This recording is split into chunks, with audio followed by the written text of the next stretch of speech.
Good evening, Little Masters, and welcome to episode 323 of the Prancing Pony podcast, where today we're continuing our break from the text. We're just giving Faramir and Éowyn some quality time together. Hush.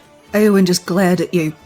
Folks, no. Pull up a bench in the common room and join us. I'm Sarah Brown, Shield-maiden of Rohan, and I'm here with the man of the West, who's going to get another glare from Éowyn if he doesn't stop it soon, Alan Sisto. Yeah, I'm just going to... Back away with your hands in the air, I would. Yeah, just back away. Just back away. Thank you, Sarah. And thank you for protecting me from Éowyn's glare. He said, hopefully. Folks, it's hard to believe, but today we are celebrating our 9th annual Tolkien Reading Day special. Wow. Our first one. I know. It's like, wait a minute. The show's only been around 8 years. Well, it's because our first one happened in 2016 when the PPP was barely a month old. So we've done 9 now, and man, time really flies. Well, I hear it goes faster the older you are. You'll have to let me know about that. Wow. Folks, some of you are hearing this podcast. That'll teach me to leave a blank spot on the outline. All right. Won't it? Mm-hmm. Folks, some of you are hearing this podcast for the very first time, and to you we bid a very warm welcome. Here at the Prancing Pony podcast, we're reading, talking, speculating, and occasionally joking our way through Middle-earth a few pages at a time. Or roasting our co-host, for that matter. But every year on March 25th, the Tolkien Society organizes Tolkien Reading Day to encourage fans to celebrate and promote the life and works of J.R.R. Tolkien by reading favorite passages. Why 25th of March? Because that's the date of the downfall of Sauron and the destruction of Barad-dûr.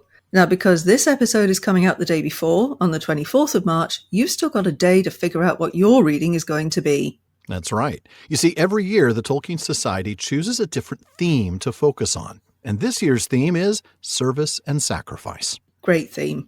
So we've selected some of our favourite passages from Tolkien's Legendarium focusing on service and sacrifice.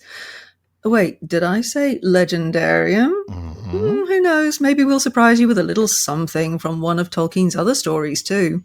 I hope so. And in keeping with our Tolkien Reading Day tradition here at the Prancing Pony podcast, we're going to spend our time today, well, mostly reading, not talking quite as much. And we want to get that reading started as soon as possible because we've got a lot of passages for you today. So we're going to get right to it. We're going to start with a reading that's very closely connected to where we've been in the story this season with Éowyn. Sarah, would you start us out? I would love to. So this comes from Book 5, Chapter 2, The Passing of the Grey Company. And while Theoden went by slow paths in the hills, the Grey Company passed swiftly over the plain, and on the next day in the afternoon they came to Edoras, and there they halted only briefly, ere they passed up the valley, and so came to Dunharrow as darkness fell. The Lady Éowyn greeted them, and was glad of their coming, for no mightier men had she seen than the Dunedain and the fair sons of Elrond, but on Aragorn most of all her eyes rested. And when they sat at supper with her, they talked together, and she heard of all that had passed since Theoden rode away, concerning which only hasty tidings had yet reached her.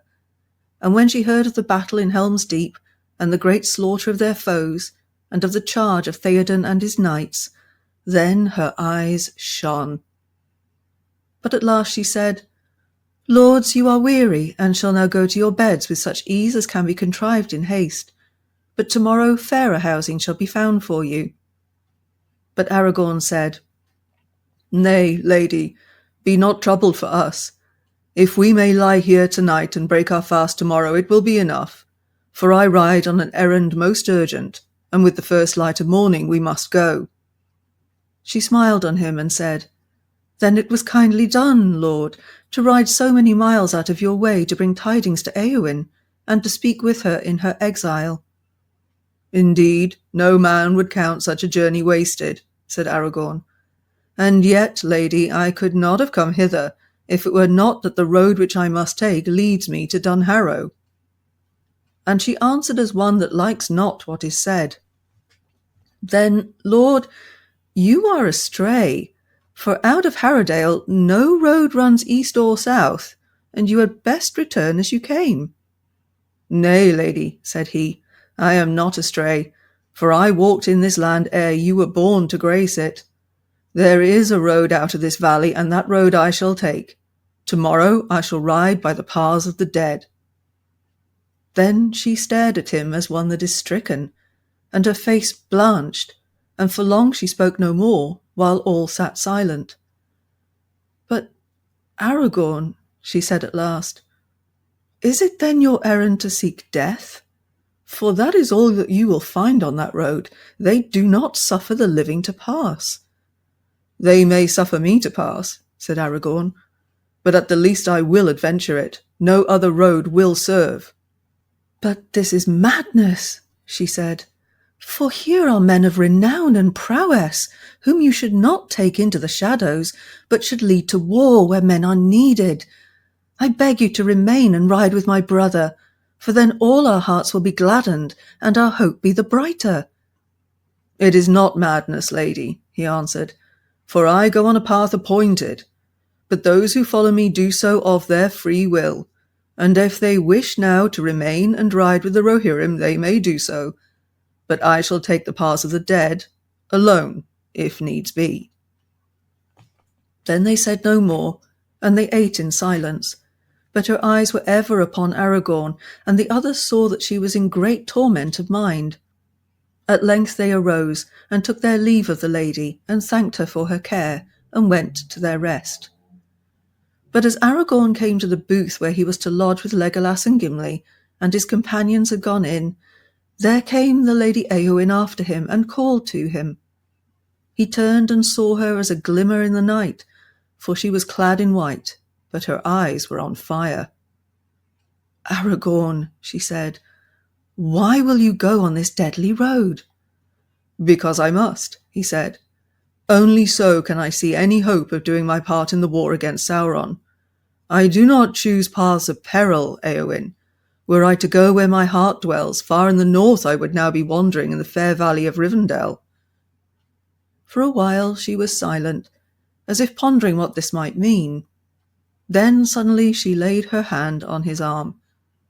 "You are a stern lord and resolute," she said, "and thus do men win renown." She paused. "Lord," she said, "if you must go, then let me ride in your following, for I am weary of skulking in the hills and wish to face peril and battle." "Your duty is with your people," he answered. "Too often have I heard of duty," she cried. "But am I not of the house of Éowyn, a shield-maiden and not a dry-nurse? I have waited on faltering feet long enough.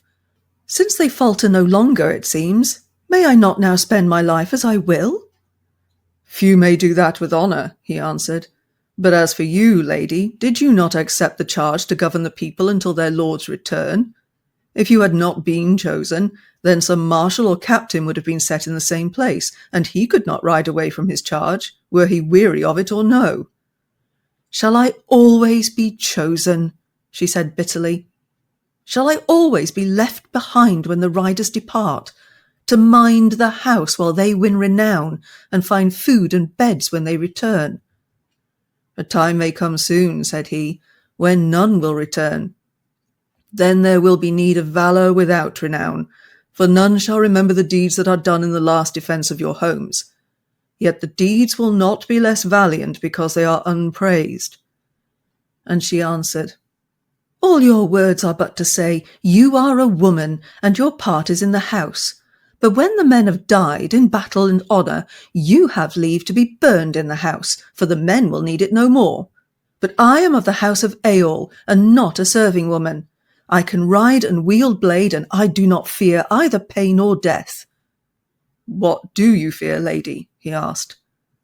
"A cage," she said, "to stay behind bars until use and old age accept them, and all chance of doing great deeds is gone beyond recall or desire." "And yet you counselled me not to adventure on the road that I had chosen, because it is perilous?" "So may one counsel another," she said. "Yet I do not bid you flee from peril, but to ride to battle where your sword may win renown and victory. I would not see a thing that is high and excellent cast away needlessly." "Nor would I," he said. "Therefore I say to you, lady, stay, for you have no errand to the south." "Well, neither have those who go with thee. They go only because they would not be parted from thee, because they love thee."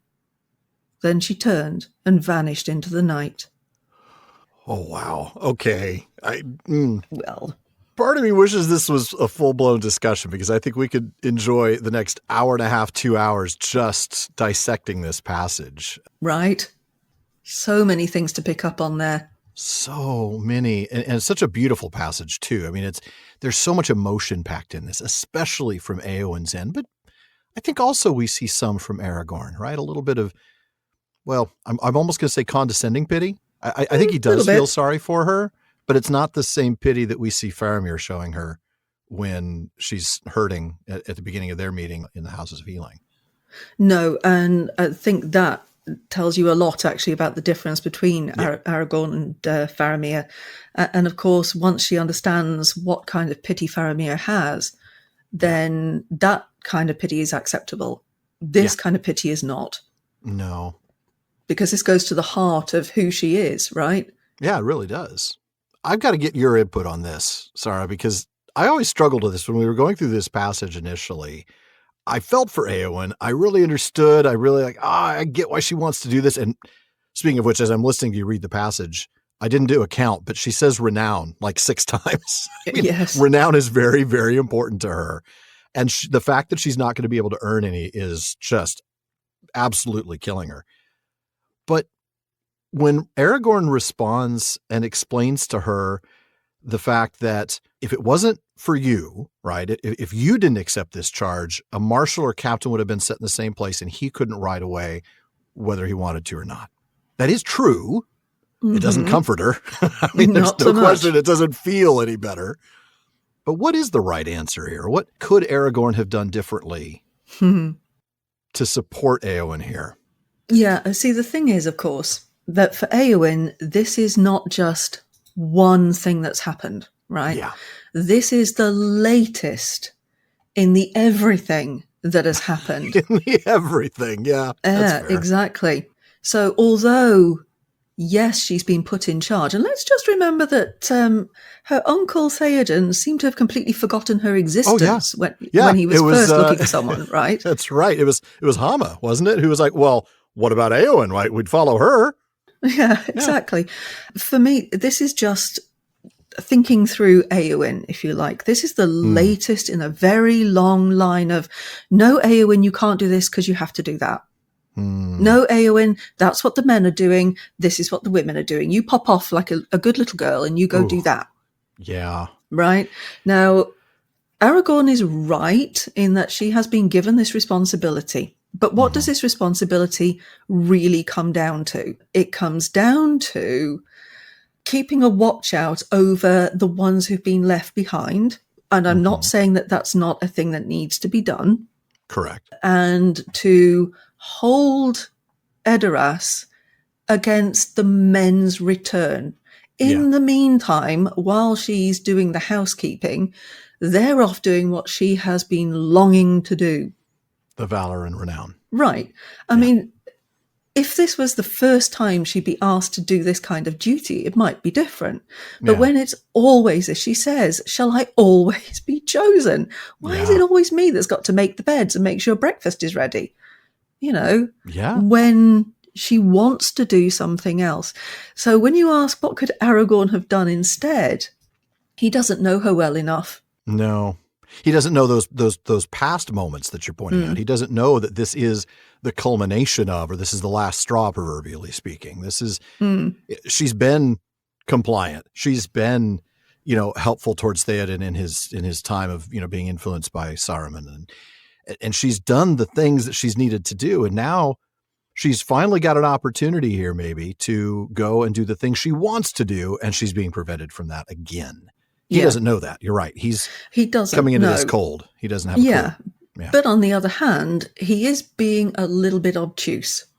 Oh, yeah. Because it's not like she's not laying this out for him.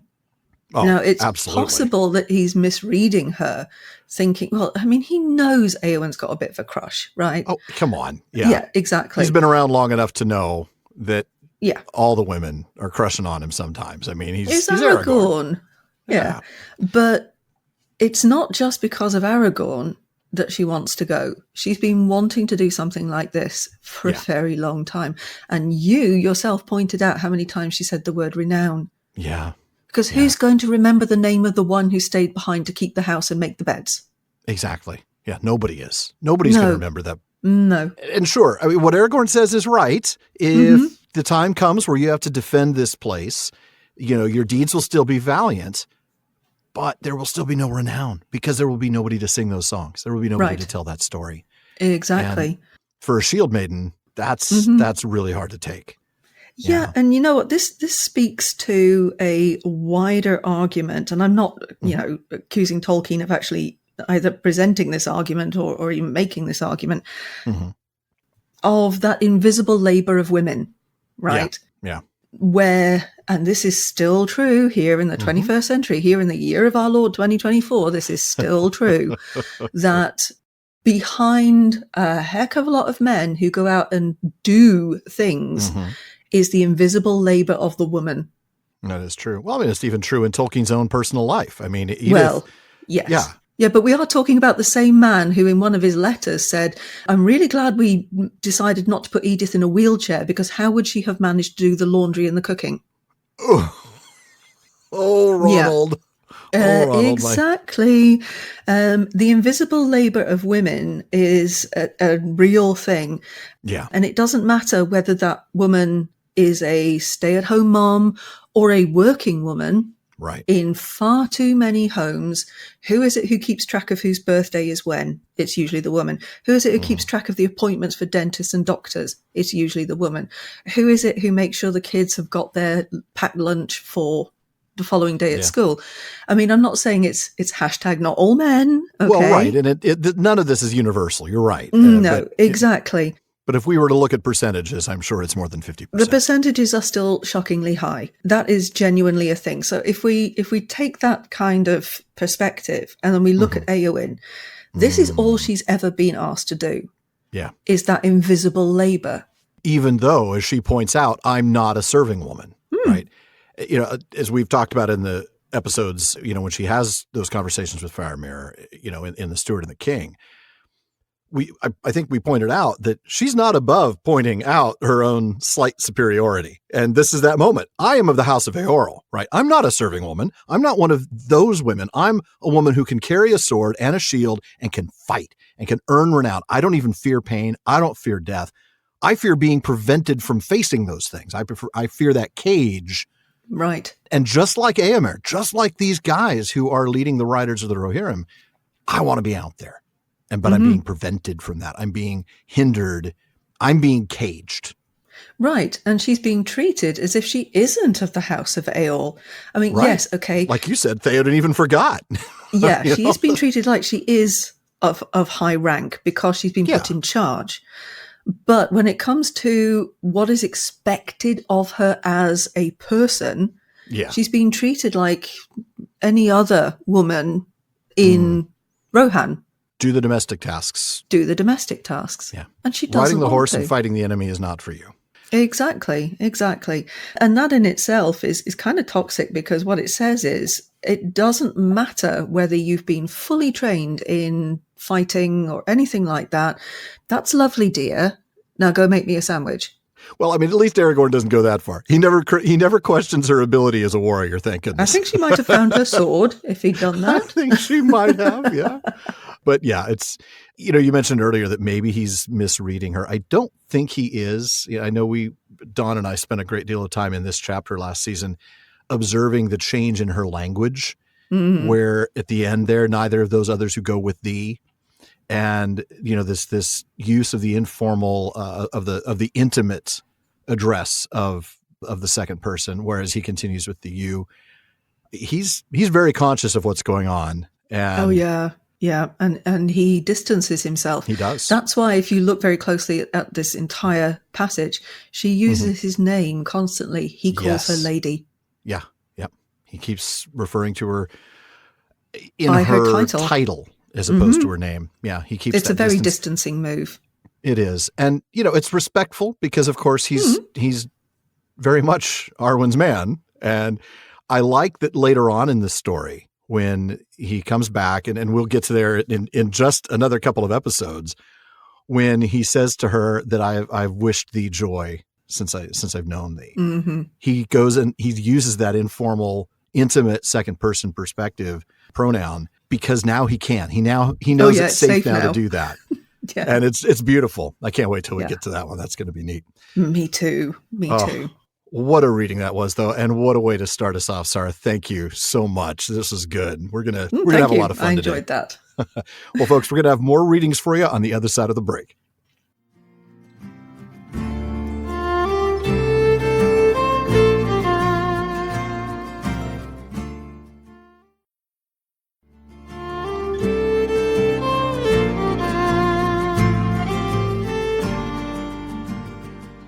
Now, soon we'll get back to our readings on service and sacrifice, but before we do, we want to remind you that there's a lot more talk going on at the Prancing Pony Podcast than just us.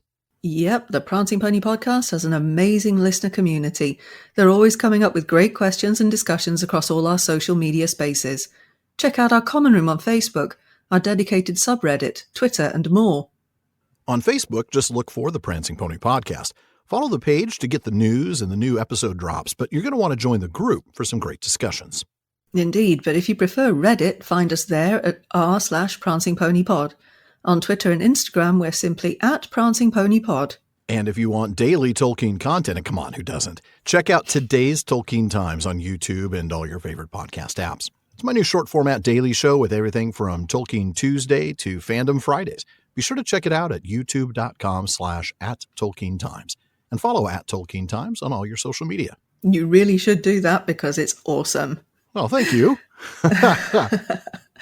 Okay, well, I think it's your turn, Alan. What have you chosen for your first passage? Well, this is an interesting one. I don't think anybody would have predicted that this is the reading that I would choose to lead it off with. I'm reading from the Children of Húrin, and I'm going to read from actually a couple of different chapters. I'm starting in the childhood of Turin, which is chapter 1. And then I'm going to also read from chapter 4, the departure of Turin. And I'll explain a little bit more about why I chose this passage when I get to the end of it. Now, first off, Turin is 7 years old at this time, right? He and his little sister had both been very sick during the plague when the evil breath came to Dor-lómin. And when he got well, when he'd recovered, he learned that his sister had died. And that's where I'll pick up. But Turin wept bitterly at night, alone, though to Morwen he never again spoke the name of his sister. To one friend only he turned at that time, and to him he spoke of his sorrow and the emptiness of the house. This friend was named Sador, a houseman in the service of Húrin. He was lame and of small account. He had been a woodman, and by ill luck or the mishandling of his axe, he had hewn his right foot, and the footless leg had shrunken, and Turin called him Labadal, which is hop-a-foot, though the name did not displease Sador, for it was given in pity and not in scorn. Sador worked in the outbuildings to make or mend things of little worth that were needed in the house, for he had some skill in the working of wood, and Turin would fetch him what he lacked to spare his leg, and sometimes he would carry off secretly some tool or piece of timber that he found unwatched, if he thought his friend might use it. Then Sador smiled, but bade him return the gifts to their places. "Give with a free hand, but give only your own," he said. He rewarded as he could the kindness of the child, and carved for him the figures of men and beasts. But Turin delighted most in Sador's tales, for he had been a young man in the days of the Bragalach, and loved now to dwell upon the short days of his full manhood before his maiming. "That was a great battle, they say, son of Húrin. I was called for my tasks in the wood in the need of that year, but I was not in the Bragalach, or I might have got my hurt with more honor. For we came too late, save to bear back the bier of the old Lord Hador, who fell in the guard of King Fingolfin. I went for a soldier after that, and I was in Aethel-Sirion, the great fort of the Elf Kings, for many years, or so it seems now, and the dull years since have little to mark them. In Aethel-Sirion I was when the Black King assailed it, and Galdor, your father's father, was the captain there in the king's stead. He was slain in that assault, and I saw your father take up his lordship and his command, though but new come to manhood. There was a fire in him that made the sword hot in his hand, they said. Behind him we drove the orcs into the sand, and they have not dared to come within sight of the walls since that day. But alas, my love of battle was sated, for I had seen spilled blood and wounds enough, and I got leave to come back to the woods that I yearned for. And there I got my hurt, for a man that flies from his fear may find that he has only taken a shortcut to meet it. Oh, man, Sador speaking wisdom right there. So he continues to speak with Húrin, and he answers some very hard questions about the nature of man. He explains how humans grow up more quickly and that we weary soon and die, whereas elves do not. Sador even has to explain that while elves may come back, the race of men, including his beloved little sister, Lilith, cannot. And finally, he speaks of the darkness that lies behind men, explaining that it may be that we fled from the fear of the dark, only to find it here before us, and nowhere else to fly to but the sea. "We are not afraid any longer," said Húrin. "Not all of us. My father is not afraid, and I will not be. Or at least, as my mother, I will be afraid and not show it." It seemed then to Sador that Húrin's eyes were not the eyes of a child, and he thought, grief is a hone to a hard mind. But aloud he said, "Son of Húrin and Morwen, how it will be with your heart Labadal cannot guess, but seldom and to few will you show what is in it." Then Húrin said, "Perhaps it is better not to tell what you wish if you cannot have it. But I wish, Labadal, that I were one of the Eldar. Then Lilith might come back, and I should still be here even if she were long away. I shall go as a soldier with an elf king as soon as I am able, as you did, Labadal." And then we're going to skip a bit more. I want to move to Turin's 8th birthday, where we pick up. And this is still in chapter 1. On the morning of Turin's birthday, Húrin gave his son a gift, an elf-wrought knife, and the hilt and the sheath were silver and black. And he said, "Heir of the house of Hador, here is a gift for the day. But have a care. It is a bitter blade, and steel serves only those that can wield it. It will cut your hand as willingly as aught else." And setting Húrin on a table, he kissed his son and said, "You overtop me already, son of Morwen. Soon you will be as high on your own feet. In that day, many may fear your blade." Then Húrin ran from the room and went away alone, and in his heart was a warmth, like the warmth of the sun upon the cold earth that sets growth astir. He repeated to himself his father's words, "Heir of the house of Hador." But other words came also to his mind. "Give with a free hand, but give of your own." And he went to Sador and cried, "Labadal, it is my birthday, the birthday of the heir of the house of Hador, and I brought you a gift to mark the day. Here is a knife, just such as you need it. It will cut anything that you wish, as fine as a hair." Then Sador was troubled, for he knew well that Húrin had himself received the knife that day. But men held it a grievous thing to refuse a free-given gift from any hand. He spoke then to him gravely. "You come of a generous kin, Húrin, son of Húrin. I have done nothing to equal your gift, and I cannot hope to do better in the days that are left to me. But what I can do, I will."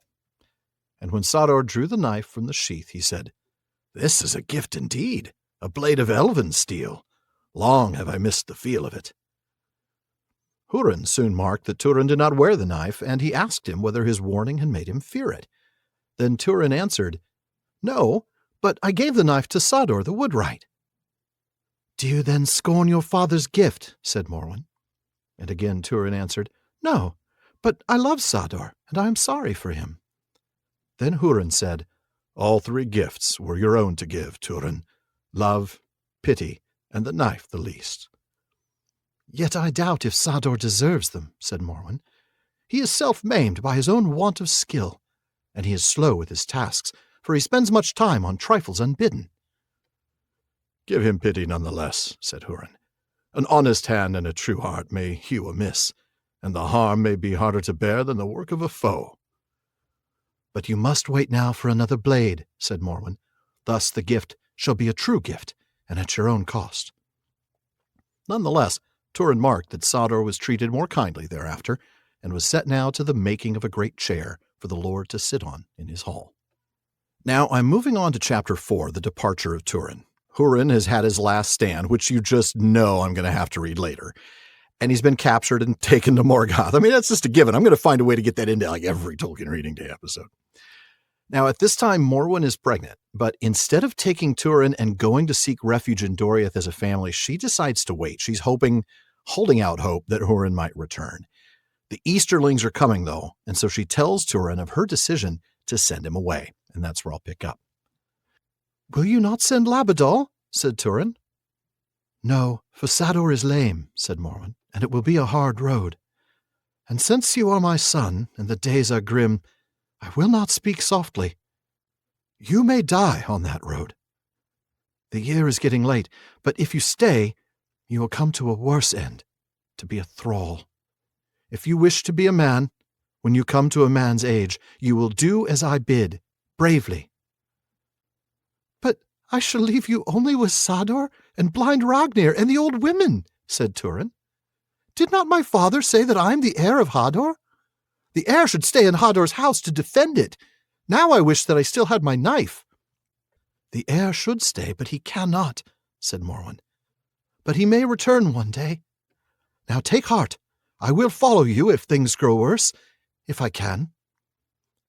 "But how will you find me, lost in the wild?" said Turin. And suddenly his heart failed him, and he wept openly.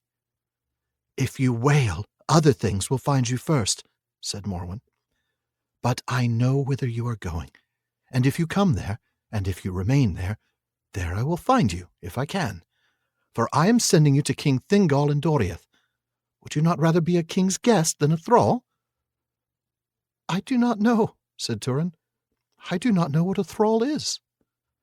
"I am sending you away, so that you need not learn it," Morwen answered. Then she set Turin before her and looked into his eyes as if she were trying to read some riddle there. "It is hard, Turin, my son," she said at length. "Not hard for you only. It is heavy on me in evil days to judge what is best to do. But I do as I think right, for why else should I part with the thing most dear that is left to me?" Now Turin goes to Sador the next day, and he's nearly finished that great chair that he was working on before, and he laments that it's going to have to go. And in fact, knowing that, he offers to give Turin back his knife, and that's where I'm going to pick up again. "A man does not take back his gifts," Turin said. "But if it is my own, may I not give it as I will?" said Sador. "Yes," said Turin, "to any man but me. But why should you wish to give it?" "I have no hope of using it for worthy tasks," Sador said. "There will be no work for Labadal in days to come, but thrall work." "What is a thrall?" said Turin. "A man who was a man, but is treated as a beast," Sador answered. "Fed only to keep alive, kept alive only to toil, toiling only for fear of pain or death. And from these robbers he may get pain or death just for their sport. I hear that they pick some of the fleet-footed and hunt them with hounds. They have learned quicker from the orcs than we learnt from the fair folk." "Now I understand things better," said Turin. "It is a shame that you should have to understand such things so soon," said Sador. Then, seeing the strange look on Turin's face, "What do you understand now?" "Why my mother is sending me away," said Turin, and tears filled his eyes. "Ah," said Sador, and he muttered to himself, "But why so long delayed?" Then turning to Turin, he said, "That does not seem news for tears to me. But you should not speak your mother's counsels aloud to Labadal or to anyone. All walls and fences have ears these days, ears that do not grow on fair heads." "But I must speak with someone," said Turin. "I have always told things to you. I do not want to leave you, Labadal. I do not want to leave this house or my mother." "But if you do not, soon there will be an end to the house of Hador forever, as you must understand now. Labadal does not want you to go, but Sador, servant of Húrin, will be happier when Húrin's son is out of the reach of the Easterlings. Well, it cannot be helped. We must say farewell. Now will you not take my knife as a parting gift?" "No," said Turin. "I am going to the elves, to the king of Doriath, my mother says. There I may get other things like it. But I shall not be able to send you any gifts, Labadal. I shall be far away and all alone." And then Húrin wept. But Sador said to him, "Hey now, where is Húrin's son? For I heard him say not long ago, 'I shall go as a soldier with an elf king as soon as I am able.'" Then Húrin stayed his tears, and he said, "Very well. If those were the words of the son of Húrin, he must keep them and go. But whenever I say that I will do this or that, it looks very different when the time comes. Now I am unwilling. I must take care not to say such things again." "It would be best indeed," said Sador. "So most men teach, and few men learn. Let the unseen days be. Today is more than enough." Goodness me. Oh man, it's been so long since I've read The Children of Húrin. What a story that is. So rich. Oh. It really is, isn't it? And do you know, I love the bit where Húrin is a young child. I think we really get to know who he is. Yeah. 7, 8 years old. I mean, just a little guy. And I think we can see why later on the decisions that he makes, the life that he's had, how these early years have shaped him. Right, where they come from. Yeah, and the fear of loss. So why have you chosen that? Why that particular reading?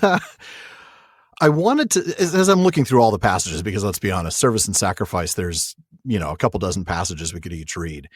I wanted to focus on the sacrifice of men. So all of my passages are going to be on mortals, and not because the elves sacrifice is any less. It's different, right? It's a different kind of sacrifice. And I wanted to start with this passage because Sador talks about that. He explains to Húrin that, hey, our lives are shorter. We get sick. We die like your sister. And no, we don't get to come back like elves do. And so I think it sort of serves for me as a foundation for the rest of the readings that I've chosen. And so I wanted to focus on the humility and service of Sador. I think a lot of times it's easy for us to remember him as this, this older guy who's now lame and hurt. But I wanted to talk about his service in and after the Bragalach, and just a quick mention of the fact that clearly he's got a little PTSD going on. He doesn't want to be in battle anymore. He wants to get back home. He wants to be away from all this. He's seen enough blood. He's seen enough damage. And yet that whole thing about a man that runs away from what he fears may find he's just taken a shortcut to meet it. There's a duality there that's, I mean, but what a truth that is, that wisdom of you run away from what you're afraid of, you're still going to have to face it. And Húrin would have done well to take note, but he was only 7 when he gets that wisdom, Yeah. Do you know, I've always wondered about Morwen's motivations and the way in which she acts here towards her son. And it's very easy to read her as extremely cold, isn't it? It is. She's not a warm person. Yeah. No. She does come off throughout the story as not being a very empathetic, soft, kind, gentle soul. She does have hard edges for sure. Yeah. And yet we know that she's not utterly unfeeling towards her children, because, later on she actually sets out to find Húrin, and she even leaves the safety of Doriath to go and do that. And she's frantic when her last daughter disappears. So we know that it's not because she doesn't have feelings. It's almost like she can't let them out. And again, if we're looking at who Húrin becomes, I see a lot of Morwen in him. Oh, yeah. Oh, a lot of Morwen. Yeah, keeping that emotion within and not showing it. Yeah. Oh, absolutely. But yeah, you're right. I mean, she definitely, that is her concern. I mean, even at the very end of the story, that heartbreaking end of the story, when she and Húrin are reunited ever so briefly at the Stone of the Hapless, she just wants to know, did you find them? She wants to know what happened. Mercifully, he doesn't tell her, and she passes away in the night, but that was her concern. And I think we see a little bit of it coming out at the very end of what she says to Húrin, that, why would I part with what I care about the most right now, with what's left to me that I care about the most? She's already lost her daughter. She's lost her husband, and now she's sending her son away. And so that's the other thing, is it's not just the service of Sador, but the sacrifices that a very young Turin makes. He's 7 years old and he gives his knife to Sador. He's, 8 years old and he's willing, not happy about it, but he's going to follow his mother's instruction and do this thing that is a hard thing to do. And he basically follows through with what he said. I love that because Sador says to him, well, where's the son of Húrin that just told me I'm going to go off and do this thing? And, wow, it felt different when I made that promise, but those are the words I said, so I'm going to do it. 8 years old. That's pretty amazing. This little kid is something else. Yeah. You can see the seeds of Turin's greatness. Because he is. I mean, yes, he makes some terrible moves, but he is actually a great person. He is. And that's why in The Lord of the Rings, when Elrond is talking to Frodo when he makes the decision to take the ring with him, even if all the elf friends were here, and he names Turin, as just one of three. So it's a huge thing. He's an amazing hero, no doubt about it. Tragic hero, Indeed. Of course. And then, of course, unspoken sacrifice of Húrin. He's not mentioned here, but we'll get to him. But we know there's a sacrifice there. And then the sacrifice of Morin sending Turin away. So there's so much sacrifice here that comes, I think, especially from a place of mortality, right? Right. I mean, if these were elves and they were parting, there'd be some sorrow and some sacrifice, but you'd all know, well, that's okay. We'll all get together in Mandos down the road, and might even get new bodies and come back. That doesn't happen here. So I think there's something about that sacrifice that to me was like, okay, this is where I'm going with these readings. I'm going to choose mortal sacrifices specifically.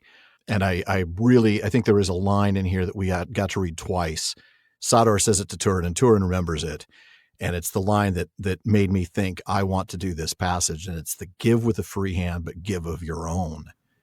And that is service and sacrifice, right? You're giving of yourself when you serve and you sacrifice. And that's kind of, for me, was sort of the theme within a theme, if you will. Right. Yeah. Powerful, powerful stuff. And I'm glad I get a chance to read The Children of Húrin again. I mean, it's been so long. First season was the last time we did this. Yeah, it's been a while, hasn't it, since you were digging into the Silmarillion? I know. It's so much fun to do that, though.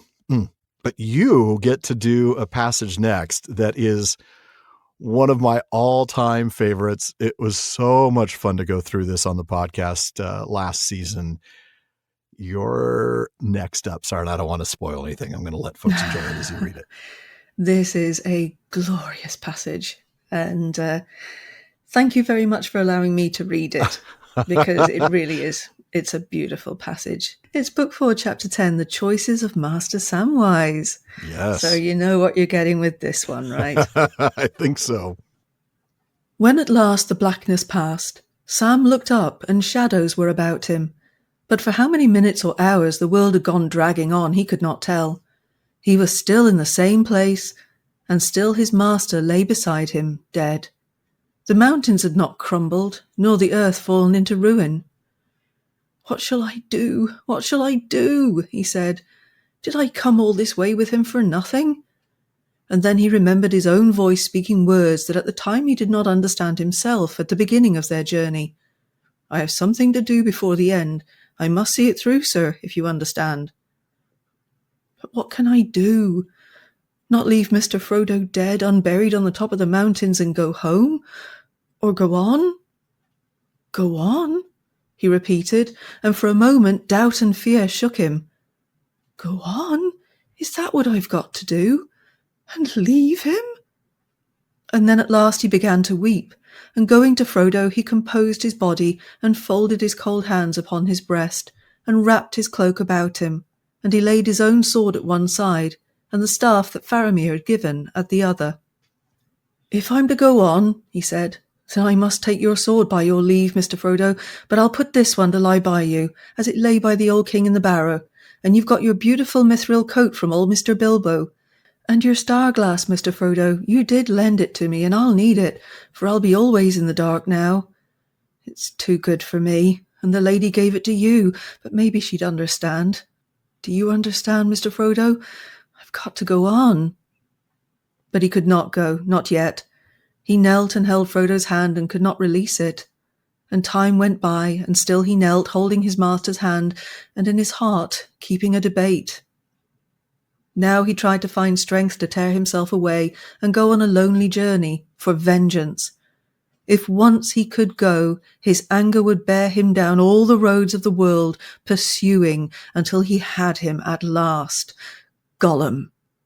Then Gollum would die in a corner. But that was not what he had set out to do. It would not be worthwhile to leave his master for that.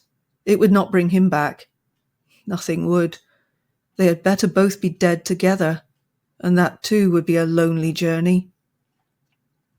He looked on the bright point of the sword. He thought of the places behind where there was a black brink and an empty fall into nothingness. There was no escape that way. That was to do nothing, not even to grieve. That was not what he had set out to do. "What am I to do then?" he cried again, and now he seemed plainly to know the hard answer. See it through. Another lonely journey, and the worst. "What? Me? Alone? Go to the crack of doom and all?" He quailed still, but the resolve grew. "What? Me take the ring from him? The council gave it to him." But the answer came at once. "The council gave him companions so that the errand should not fail, and you are the last of all the company. The errand must not fail." "I wish I wasn't the last," he groaned. "I wish old Gandalf was here, or somebody. Why am I left all alone to make up my mind? I'm sure to go wrong, and it's not for me to go taking the ring, putting myself forward." "But you haven't put yourself forward, you've been put forward. And as for not being the right and proper person, why, Mr. Frodo wasn't, as you might say, nor Mr. Bilbo. They didn't choose themselves." "Ah, well, I must make up my own mind. I will make it up. But I'll be sure to go wrong. That'll be Sam Gamgee all over. Let me see now.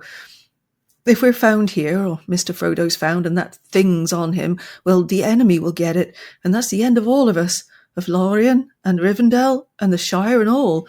And there's no time to lose, or it'll be the end anyway.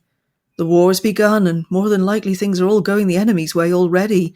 No chance to go back with it and get advice or permission. No. It's sit here till they come and kill me over Master's body and gets it, or take it and go." He drew a deep breath. "Then take it is." He stooped. Very gently he undid the clasp at the neck and slipped his hand inside Frodo's tunic. Then with his other hand raising the head, he kissed the cold forehead and softly drew the chain over it. And then the head lay quietly back again in rest. No change came over the still face, and by that more than by all other tokens, Sam was convinced at last that Frodo had died and set aside the quest. "Goodbye, Master, my dear," he murmured. "Forgive your Sam. He'll come back to this spot when the job's done, if he manages it, and then he'll not leave you again. Rest you quiet till I come, and may no foul creature come anigh you. And if the lady could hear me and give me one wish, I would wish to come back and find you again. Goodbye." And then he bent his own neck and put the chain upon it, and at once his head was bowed to the ground with the weight of the ring, as if a great stone had been strung on him. But slowly, as if the weight became less, or new strength grew in him, he raised his head, and then with a great effort got to his feet and found that he could walk and bear his burden. And for a moment he lifted up the phial and looked down at his master, and the light burned gently now with the soft radiance of the evening star in summer. And in that light Frodo's face was fair of hue again, pale, but beautiful with an elvish beauty, as of one who has long passed the shadows. And with the bitter comfort of that last sight, Sam turned and hid the light and stumbled on into the growing dark. So Sam, of course, then made his way into the tunnel, questioning whether he'd made the right decision. The orcs from the tower come down, and he puts on the ring, and the world changed, and he could hear everything, including the conversation between Gorbag, leading his crew from Minas Morgul, and Shagrat, commander of the forces in the Tower of Cirith Ungol. And then they discover a spy lying in the road. With a dreadful stroke, Sam was wakened from his cowering mood. They had seen his master. What would they do? He had heard tales of the orcs to make the blood run cold. It could not be borne. He sprang up. He flung the quest and all his decisions away, and fear and doubt with them. He knew now where his place was, and had been, at his master's side, though what he could do there was not clear. Back he ran down the steps, down the path towards Frodo. How many are there? He thought. 30 or 40 from the tower at least, and a lot more than that from down below, I guess. How many can I kill before they get me? They'll see the flame of the sword as soon as I draw it, and they'll get me sooner or later. I wonder if any song will ever mention it, how Samwise fell in the high pass and made a wall of bodies round his master. No song. Of course not, for the ring will be found and there'll be no more songs. I can't help it. My place is by Mr. Frodo. They must understand that. Elrond and the council and the great lords and ladies with all their wisdom. Their plans have gone wrong. I can't be their ring-bearer. Not without Mr. Frodo. But the orcs were out of his dim sight now. He had had no time to consider himself. But now he realized that he was weary almost to exhaustion. His legs would not carry him as he wished. He was too slow. The path seemed miles long. Where had they all got to in the mist? Okay, so he sees them and races to follow, but he could not catch them, and that's where I'll pick back up. Still he laboured on. The orcs reached the tunnel and were passing in. Those with the burden went first, and behind them there was a good deal of struggling and jostling. Sam came on. He drew the sword, a flicker of blue in his wavering hand, but they did not see it. Even as he came panting up, the last of them vanished into the black hole. For a moment he stood, gasping, clutching his breast. Then he drew his sleeve across his face, wiping away the grime and sweat and tears. "Curse the filth," he said, and sprang after them into the darkness. Oh, that passage never ceases to just rip my heart out. Right. Poor Sam. Oh, man. And yet, as you're reading that, I keep thinking, good for you, Sam, for deciding the quest has to go on. And so he takes the ring and leaves. And thank goodness he did, because then the real Sam, the emotional heart of the story, is like, I can't do this. I got to go back and be by Mr. Frodo. But if he hadn't done that, the ring would have still been on Frodo. And the orcs, I mean, it is all over, Yes, absolutely. He's right about that. Yeah. Yeah, there'll be no songs. No songs. And yet he's willing to throw it all away now. And yeah, you can't blame him in a way. That is his priority, is Frodo. Yes. Yeah. For him, I think that, yes, he understands the importance of destroying the ring, but he came on this quest to be with Frodo. Right. That's absolutely right. And it's a sacrifice for him to give that up. Right. To do the service. Right. Right. Exactly. Yeah. This is where service and sacrifice are so interesting, because to serve Frodo properly, he has to sacrifice the whole idea of the quest. Because to serve Frodo is to stay with him. Right, exactly. But to serve the quest, he has to sacrifice being with Frodo. So he cannot do both. Yeah. In one way or the other, he's going to sacrifice something. Right. The circumstances demand that. And either he sacrifices his love for Frodo in order to serve the quest, or he sacrifices the quest in order to serve Frodo. And it is poor Sam. A heartbreaking situation. Right. Yeah. I mean, this is such a great chapter, The Choices of Master Samwise, because we really get to see Sam on his own. And it's the first time we really get to see Sam on his own. And hear that inner voice and just see how devoted he is to Frodo. I mean, we know that already, right? But here in this moment, when he truly believes Frodo is dead, and yet he still is absolutely devoted to him. He really is. And I think the moment that finally breaks, there's so many moments that break your heart here, but this one when he finally takes the ring off and we read that by that more than by all other tokens, Sam was convinced at last that Frodo had died and laid aside the quest. It's just, your heart just goes out to Sam, and he's so unsure of himself. I'll be sure to go wrong. That'll be Sam Gamgee all over, that sort of self-effacing humor that he gets from the gaffer. It's just so sad. Right. Yeah. Beautiful, though. Absolutely beautiful, because the love between Sam and Frodo is just so out there. And, Yeah. We've talked about this before, but Sam's Yeah. heart is on his sleeve all the Always.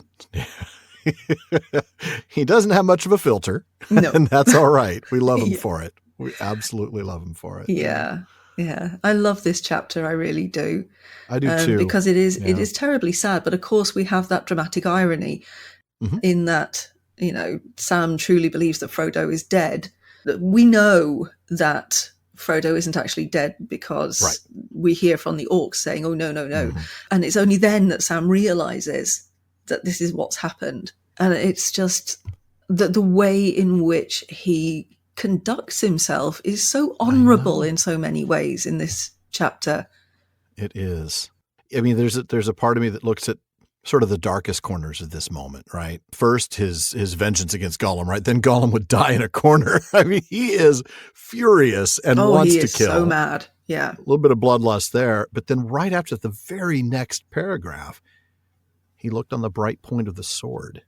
He thought of the places behind where there was a black brink and an empty fall. Sam, considering ending his own life in this set of circumstances. And yet he says, or the text tells us, there was no escape that way. That was to do nothing. Yeah, and isn't that interesting? The bright point of the sword is the way in which Húrin took himself out, and the deep abyss is the way in which Nienor took herself out. Wow. I didn't, tying that into my last reading. Good job. Thank you. I'll be here all week. No, it'll just feel like I'm here all week. I was going to say the episode will take all week if we're lucky. Yeah, Sam definitely realizes that's not the way to go. Yeah, it's a moment, isn't it? Just a moment of absolute despair. Yeah. But he doesn't give in to it. No. It's like despair presents itself as an option. And he says, nope, I'm not going to go that route. Yeah, from there, it's still difficult, and he bounces back and forth. What am I supposed to do? Am I supposed to go and do this? And I'm unsure. I don't know. And then I did this thing, and then I'm like, oh, no, I should have gone back. I should have stayed with him. It's a lot of waffling and a lot of back and forth because Sam is so emotional in this moment, and he's so raw, and he's lost his compass. He's lost his true north, I mean, Frodo is it. That's his world. And to see him dead, from his perspective, has absolutely thrown him into a complete chaos. Yeah. I am glad that Tolkien allowed Sam and us to know that Frodo is still alive before the end of the book. Oh, yes. Can you imagine? That would be a cliffhanger. Yeah, not a cliffhanger that I would have wanted to endure. No. Now, I know you've got a really wonderful passage coming up. This is a great one. What are you going to read for us next?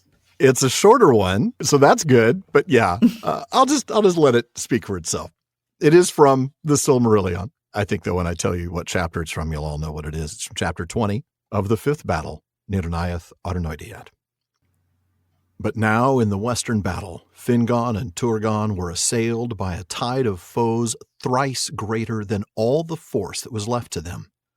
Gothmog, Lord of Balrogs, High Captain of Angband, was come, and he drove a dark wedge between the elven hosts surrounding King Fingon and thrusting Turgon and Húrin aside towards the fen of Serech. Then he turned upon Fingon. That was a grim meeting. At last Fingon stood alone with his guard dead about him, and he fought with Gothmog until another Balrog came behind and cast a thong of fire about him. Then Gothmog hewed him with his black axe, and a white flame sprang up from the helm of Fingon as it was cloven. Thus fell the High King of the Noldor, and they beat him into the dust with their maces, and his banner, blue and silver, they trod into the mire of his blood. The field was lost, but still Húrin and Huor and the remnant of the house of Hador stood firm with Turgon of Gondolin, and the hosts of Morgoth could not yet win the pass of Sirion. Then Húrin spoke to Turgon, saying, Go now, Lord, while time is, for in you lives the last hope of the Eldar, and while Gondolin stands, Morgoth shall still know fear in his heart. But Turgon answered, Not long now can Gondolin be hidden, and being discovered it must fall. Then Huor spoke and said, Yet if it stands but a little while, then out of your house shall come the hope of elves and men.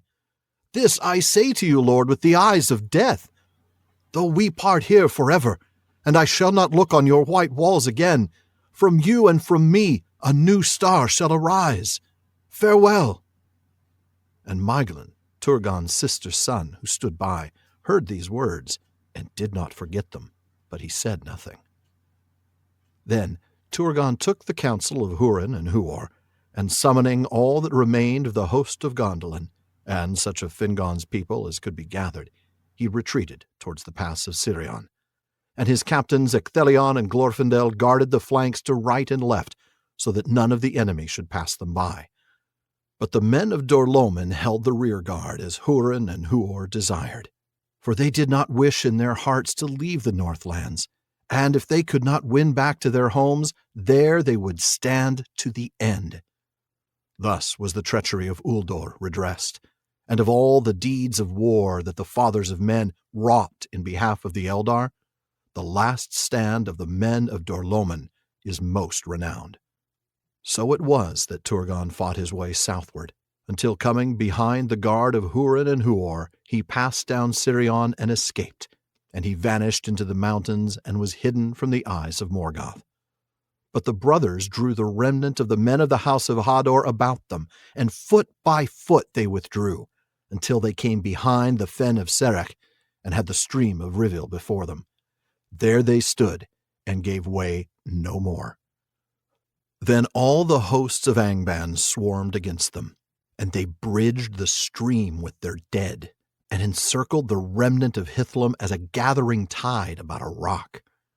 There, as the sun westered on the 6th day, and the shadow of Ered Wethrin grew dark, Huor fell pierced with a venomed arrow in his eye, and all the valiant men of Hador were slain about him in a heap, and the orcs hewed their heads and piled them as a mound of gold in the sunset. Last of all, Húrin stood alone. Then he cast aside his shield and wielded an axe two-handed, and it is sung that the axe smoked in the black blood of the troll guard of Gothmog until it withered, and each time that he slew, Húrin cried, "Aure and Tuluva, day shall come again." 70 times he uttered that cry, but they took him at last alive by the command of Morgoth. For the orcs grappled him with their hands, which clung to him still, though he hewed off their arms, and ever their numbers were renewed, until at last he fell buried beneath them. Then Gothmog bound him and dragged him to Angband with mockery. Thus ended Nirnaeth Arnoediad, as the sun went down beyond the sea. Night fell in Hithlum, and there came a great storm of wind out of the west. Wow. Oh. Okay. It's such a passage to read, isn't it? Oh my goodness. Oh, Tolkien doesn't really know how to write. He just writes these formulaic stories. Okay, let me just show you this passage right here. Yeah, sure. That's totally right. No. I mean, look, service, sacrifice, this one's obvious, right? The sacrifice of Húrin. And let's be honest, the rest of the men of Dorlomin who aren't named, what they do as an entire people enables Turgon and his folk to escape back to Gondolin. It's breathtaking in scope. Let's remember that the men do not have the same understanding of death as the elves, right? Exactly. That's why I wanted to start with that Tolkien reading. It's like, okay, right. Elves, when they die, they know they're just going to go. Yes, it's painful. I'm sure it's a miserable experience. But they go to the halls of Mandos, and they can eventually get a new Hroa, a new body. Men don't. They go where the elves know not, and men don't know either, and they're scared of that for understandable reasons. And yet here they do that. They choose to lay down their lives to protect Turgon and his people. Now, that is a sacrifice. Yeah. It is a beautiful, powerful sacrifice, and it's the right one because, of course, as we know, and this is one of the wonderful things about Tolkien and the way he writes these incredible story arcs, is Eärendil comes from this, right? Huor explains to Turgon, hey, the foreknowledge of death, which is a very real thing in the Legendarium. It happens all the time. It even happened with Feanor, who looked upon Thangorodrim with the foreknowledge of death that nobody's going to overthrow it. And he still says to his sons, yeah, I'm still going to have you do this thing that I know you can't do. Mm-hmm. So foreknowledge That's very Feanor. of death. That is so Feanor. I know it can't be done, but I'm going to hold you to the oath. Here, though, Húrin knows he's about to die. And yet with that coming death comes this foreknowledge of what's going to come from him, from Gondolin, from Turgon.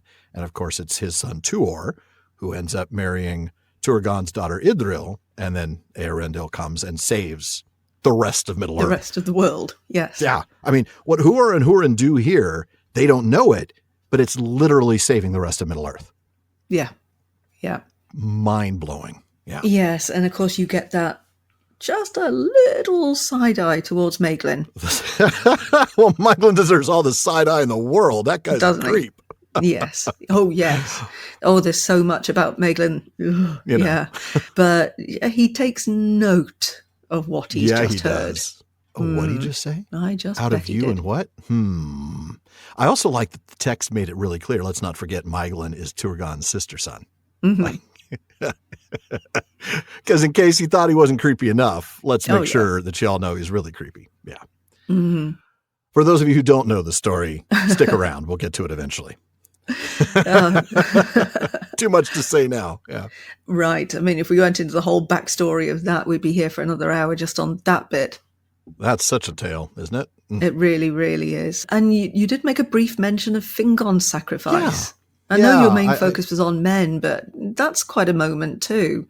It is. It is. I really wanted to lead with that. I mean, sure, that I think that also sets the tone for the fact that this battle is going poorly. But, Fingon's sacrifice as the High King of the Noldor here facing off against Gothmog, against basically Morgoth's right-hand man aside from Sauron, is very significant. And his death is really kind of gruesome. To trod the standard, the banner in the mire of his blood, to beat him, just to beat his body until it's nothing, until it's just beaten into the dust.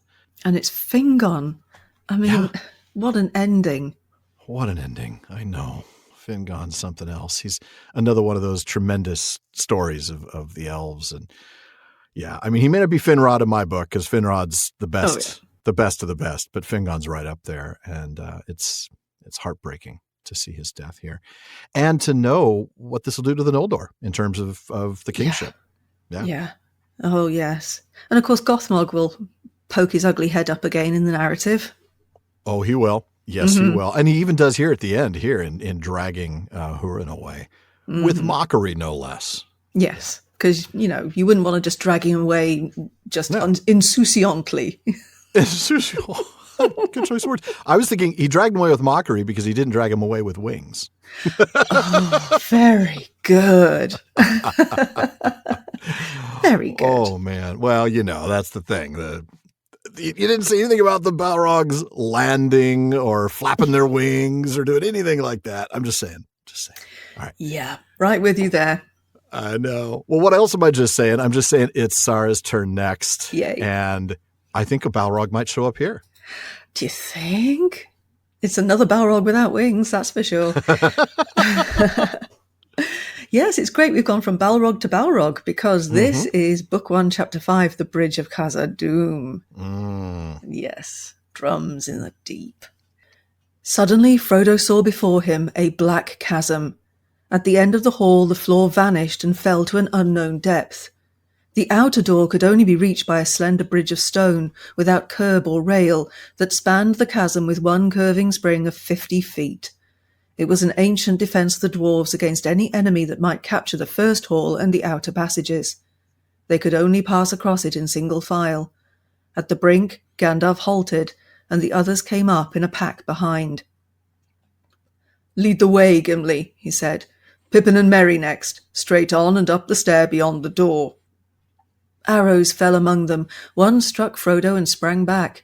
Another pierced Gandalf's hat and stuck there like a black feather. Frodo looked behind. Beyond the fire he saw swarming black figures. There seemed to be hundreds of orcs. They brandished spears and scimitars which shone red as blood in the firelight. Doom, doom, roared the drum beats, growing louder and louder. Doom, doom. Legolas turned and set an arrow to the string, though it was a long shot for his small bow. He drew, but his hand fell, and the arrow slipped to the ground. He gave a cry of dismay and fear. 2 great trolls appeared. They bore great slabs of stone and flung them down to serve as gangways over the fire. But it was not the trolls that had filled the elf with terror. The ranks of the orcs had opened, and they crowded away as if they themselves were afraid. Something was coming up behind them. What it was could not be seen. It was like a great shadow, in the middle of which was a dark form, of man-shape maybe, yet greater, and a power and terror seemed to be in it and to go before it. It came to the edge of the fire, and the light faded as if a cloud had bent over it. Then, with a rush, it leaped across the fissure. The flames roared up to greet it and wreathed about it, and a black smoke swirled in the air. Its streaming mane kindled and blazed behind it. In its right hand was a blade like a stabbing tongue of fire. In its left it held a whip of many thongs. "Aye, aye!" wailed Legolas. A Balrog is come!" Gimli stared with wide eyes. "Durin's bane!" he cried, and letting his axe fall, he covered his face. "A Balrog," muttered Gandalf. "Now I understand." He faltered and leaned heavily on his staff. "What an evil fortune, and I am already weary." The dark figure, streaming with fire, raced towards them. The orcs yelled and poured over the stone gangways. Then Boromir raised his horn and blew. Loud the challenge rang and bellowed like the shout of many throats under the cavernous roof. For a moment the orcs quailed and the fiery shadow halted. Then the echoes died as suddenly as a flame blown out by a dark wind, and the enemy advanced again. "Over the bridge!" cried Gandalf, recalling his strength. "Fly! This is a foe beyond any of you. I must hold the narrow way. Fly!" Aragorn and Boromir did not heed the command, but still held their ground, side by side, behind Gandalf at the far end of the bridge. The others halted just within the doorway at the hall's end, and turned, unable to leave their leader to face the enemy alone. The Balrog reached the bridge. Gandalf stood in the middle of the span, leaning on the staff in his left hand, but in his other hand Glamdring gleamed, cold and white. His enemy halted again, facing him, and the shadow about it reached out like 2 vast wings. It raised the whip, and the thongs whined and cracked. Fire came from its nostrils, but Gandalf stood firm. "You cannot pass," he said. The orcs stood still, and a dead silence fell. "I am a servant of the secret fire, wielder of the flame of Anor. You cannot pass. The dark fire will not avail you, flame of Udun. Go back to the shadow. You cannot pass." The Balrog made no answer. The fire in it seemed to die, but the darkness grew. It stepped forward slowly onto the bridge, and suddenly it drew itself up to a great height, and its wings were spread from wall to wall, but still Gandalf could be seen, glimmering in the gloom. He seemed small and altogether alone, grey and bent, like a wizened tree before the onset of a storm. From out of the shadow a red sword leaped, flaming. Glamdring glittered white in answer. There was a ringing clash and a stab of white fire. The Balrog fell back, and its sword flew up in molten fragments. The wizard swayed on the bridge, stepped back a pace, and then again stood still. "You cannot pass," he said. With a bound, the Balrog leaped full upon the bridge. Its whip whirled and hissed.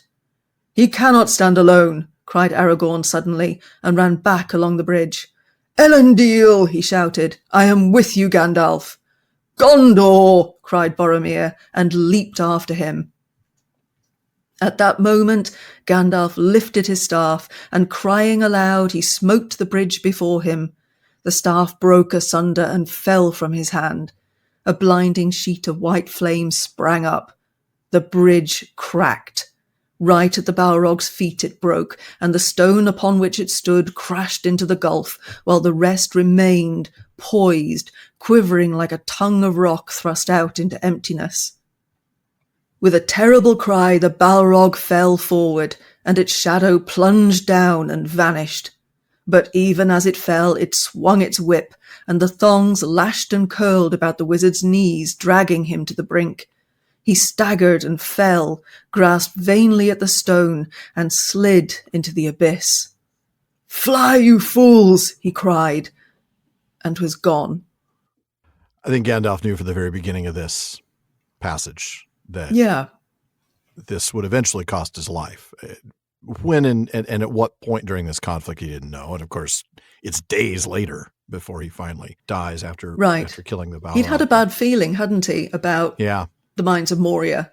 Well, it was funny. Aragorn actually had an even worse feeling for Gandalf. Like he knew that if we go in there, it's going to be trouble for Gandalf. That willingness to say, all right, this is beyond any of the rest of you. You go. I am going to. I mean, this is as pure a sacrifice as there is. Yes, it is. It's so self-sacrificial with no consideration for himself that this is why he gets to come back as Gandalf the White. That's exactly right. Yeah. Because he was sent into Middle-earth to guide, if you like, to help the people of Middle-earth to counter the evil that remained in Middle-earth. And he has more than done that. And he's done that constantly and consistently without looking for power for himself, as Saruman does, without kind of disappearing into nature and focusing on what we could possibly argue is not the right thing, like Radagast, vanishing completely into the east, like the Blue Wizards. No, he is right there, and he continues to serve. He has done nothing but serve the whole time. Even when he's countering the Balrog, he describes himself as a servant. And this is not the last time in the text, of course, that Gandalf will say this is what he is. He is a servant. He is a steward. And to that end, to serve fully, here, he sacrifices himself so that Frodo can go on and the rest can go with him. Because that is what needs to happen right now. That is exactly, And it is that selflessness, that willingness to do this, without expecting that anything's going to happen. That is why he is able to come back, as you said. I mean, that Tolkien explains this in one of his letters beautifully. And I wish we had time to go into that. I know we did back in the Bridge of Khazad-dûm chapters, or actually I think we did it more in The White Rider. When Gandalf shows up again, we were able to explore that theme. It's very good stuff. Dig into that. Go listen to the Prancing Pony podcast episodes on that chapter. Thank you. Great reading, Sarah. Great reading. Thank you. It was my pleasure, because it's such a great moment. I mean, yes, you've got the horror of seeing the Balrog, and you've got the terror of Gandalf facing him and then falling into the abyss. But it's such an exciting moment, and Tolkien writes it so well. I mean, unlike in the Silmarillion things that you were just reading, his sentence structure does vary a lot more in this particular scene. You get some very, very short sentences that are meant to just punch you, and they do. And then you get the longer ones that build and build. And of course, although it's only a little bit in this particular extract, you get the doom, and it's really heartbeaty, isn't it? It is. It's so good. It puts shivers up my spine every single time. Wonderful. Yeah. Throughout that journey in Moria, whenever you get the drums, there's that terrifying feeling. It's onomatopoeic, right? It's the sound of the drums in the word doom. And it is beautiful. Yeah. There's something really visceral about it. It's fantastic. Yes. That's a good way of putting it. Visceral. Yes. Okay. Well, I know you've got a great one coming up, Alan. So what are you going to read for us next? Well, I tell you what, we're actually running already a little bit long, so we're going to trim one reading each. So I am going to skip one that I just want to encourage those of you listening to go and read the passage in Unfinished Tales from the Disaster of the Gladden Fields. Look at the sacrifice of Isildur and his sons as they traveled north to try to get the ring back to Elrond, and even the sacrifice of Oktar, the guy who escapes with the stuff that he ends up, taking to the young son that's still in Rivendell. Tremendous story, changes the arc of Isildur. I think that sort of rebuilds his reputation a little bit. But go read that. And instead of that, I'm going to skip forward to my next one. And this is going to be from the Akadabeth in the Silmarillion. Yet there dwelt still a remnant of the faithful, as has been told, at Romenna and in the country near, and other few there were here and there in the land. The chief among them, to whom they looked for leading and courage in evil days, was Amandil, counselor of the king, and his son Elendil, whose sons were Isildur and Anarion, then young men by the reckoning of Númenor. Amandil and Elendil were great ship captains, and they were of the line of Elros Tar-Miniatur, though not of the ruling house, to whom belonged the crown and the throne in the city of Armenelos. In the days of their youth together, Amandil had been dear to Pharazôn, and though he was of the elf friends, he remained in his council until the coming of Sauron. Now he was dismissed, for Sauron hated him above all others in Númenor. But he was so noble, and had been so mighty a captain of the sea, that he was still held in honor by many of the people, and neither the king nor Sauron dared to lay hands on him as yet. Therefore Amandil withdrew to Romenna, and all that he trusted still to be faithful he summoned to come thither in secret, for he feared that evil would now grow apace, and all the elf friends were in peril. And so it soon came to pass. And indeed, no one was going to be allowed to ascend the Meneltarma. Sauron kept urging the king to cut down Nimloth, the white tree. At that point, it hadn't happened yet because of the king's own superstition, ironically. But Amandil knew it was going to happen sooner or later, and that's where I'm going to pick up. Then he spoke to Elendil and the sons of Elendil, recalling the tale of the trees of Valinor. And Isildur said no word, but went out by night and did a deed for which he was afterwards renowned. For he passed alone in disguise to Armenelos and to the courts of the king, which were now forbidden to the faithful. And he came to the place of the tree, which was forbidden to all by the orders of Sauron, and the tree was watched day and night by guards in his service. At that time Nimloth was dark and bore no bloom, for it was late in the autumn, and its winter was nigh. And Isildur passed through the guards and took from the tree a fruit that hung upon it, and turned to go. But the guard was aroused, and he was assailed, and fought his way out, receiving many wounds, and he escaped. And because he was disguised, it was not discovered who had laid hands on the tree. But Isildur came at last hardly back to Romenna, and delivered the fruit to the hands of Amandil ere his strength failed him. Then the fruit was planted in secret, and it was blessed by Amandil, and a shoot arose from it and sprouted in the spring. But when its first leaf opened, then Isildur, who had lain long and come near to death, arose and was troubled no more by his wounds. Now, things would continue to go south for the faithful. The white tree was cut down after that.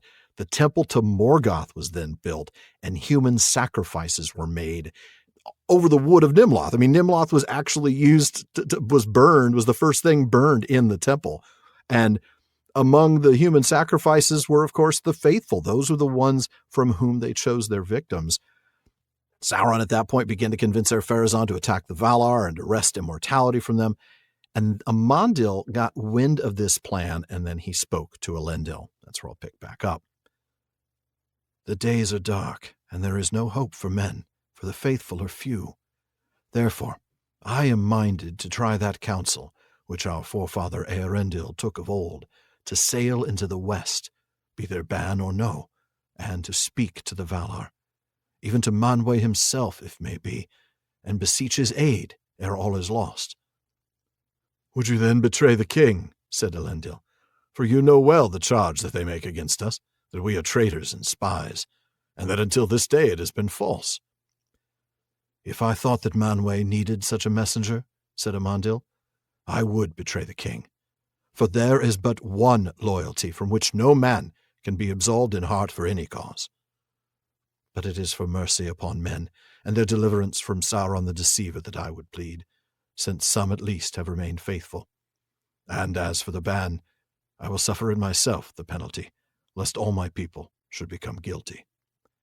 And then he counsels Elendil to prepare to flee, and then he does it himself. He leaves, and he said farewell to all his household as one that is about to die. For, said he, it may well prove that you will see me never again, and that I shall show you no such sign as Eärendil showed long ago. But hold you ever in readiness, for the end of the world that we have known is now at hand. It is said that Amandil set sail in a small ship at night, and steered first eastward, and then went about and passed into the west. And he took with him 3 servants, dear to his heart, and never again were they heard of by word or sign in this world, nor is there any tale or guess of their fate. Men could not a second time be saved by any such embassy, and for the treason of Númenor there was no easy absolving. But Elendil did all that his father had bidden, and his ships lay off the east coast of the land, and the faithful put aboard their wives and their children and their heirlooms and great store of goods. Many things there were of beauty and power, such as the Númenorians had contrived in the days of their wisdom, vessels and jewels, and scrolls of lore written in scarlet and black. And 7 stones they had, the gift of the Eldar. But in the ship of Isildur was guarded the young tree, the scion of Nimloth the Fair. Thus Elendil held himself in readiness, and did not meddle in the evil deeds of those days.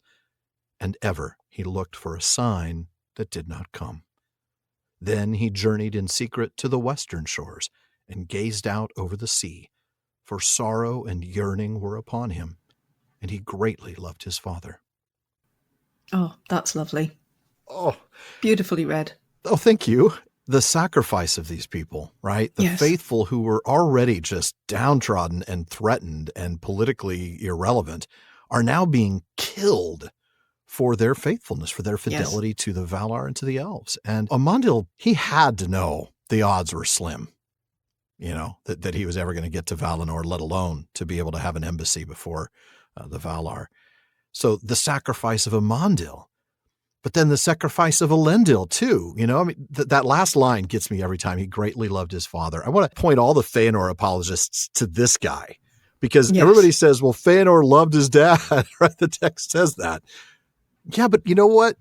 Feanor, it doesn't justify all the stuff that Feanor did. Look at Elendil. Here's a guy who greatly loved his dad and who lived by that example, who did what he should do, did the right thing.